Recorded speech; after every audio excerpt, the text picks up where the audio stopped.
በእስክንድርያ የመላእክት አለቃ በሆነ በቅዱስ ሚካኤል ምልጃ እጅግ ያመነና በዓሉንም የሚያከብር እግዚአብሔርን የሚፈራ ሰው ነበር። በጎረቤቱም ምሕረት የሌለው አንድ ክፉ ባለጸጋ ነበር። ይህንን ደግ ሰው ይጠላዋል። የዚህ ደግ ሰው ዘመን በተፈጸመ ጊዜ ጸንሳ ለነበረች ሚስቱ የመላእክት አለቃ የቅዱስ ሚካኤልን በዓል መታሰቢያ ታደርግ ዘንድ አዟት አረፈ። ነፍሱም ወደ መንግሥተ ሰማያት ገባች። ከዚህ በኋላ ሚስቱ ለመውለድ ደርሳ ምጥ ያዛት። እርሷም ቅዱስ ሚካኤል ሆይ እዘንልኝ፣ ስለ እኔ እግዚአብሔርን ለምነው ከዚህ ጭንቅ ያድነኝ ዘንድ አለችው።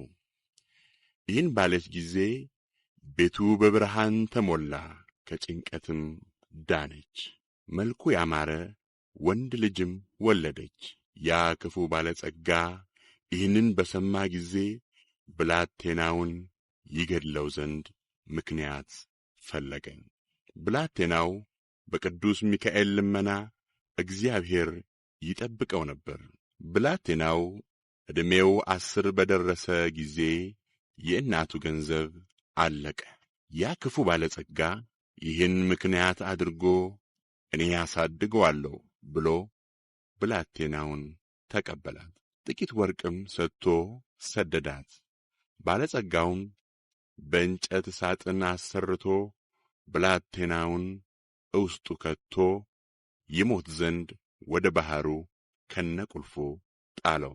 በጌታ ፈቃድም ሳጥኑ ተንሳፋ ወደ አንድ አገር ወደብ አደረሰችው። ሳጥኑንም በጎችን የሚያረባ አንድ ሰው አገኘው።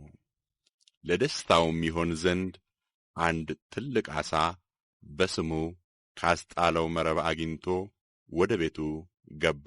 የዓሣውንም ሆድ በቀደደ ጊዜ በውስጡ ቁልፍ አገኘ። ቁልፉንም በሳጥኑ ባስገባው ጊዜ ፈጥኖ ተከፈተ። በውስጡም ያን ብላቴና በሕይወት አገኘው። ባየውም ጊዜ እጅግ ተደሰተ። ከባሕርም ስላገኘው ስሙን ባህራን አለ። የሞቱን ደብዳቤ ባህራን ሚካኤል አክብቶ ባህራን ባህራንን አዳነ ባህራን በሰርግ ተክቶ ባህራን ስዳዴ ሳግናዬ ባህራን ሊቀ መላእክት ባህራን እኛንም አድነ ከሲኦል እሳት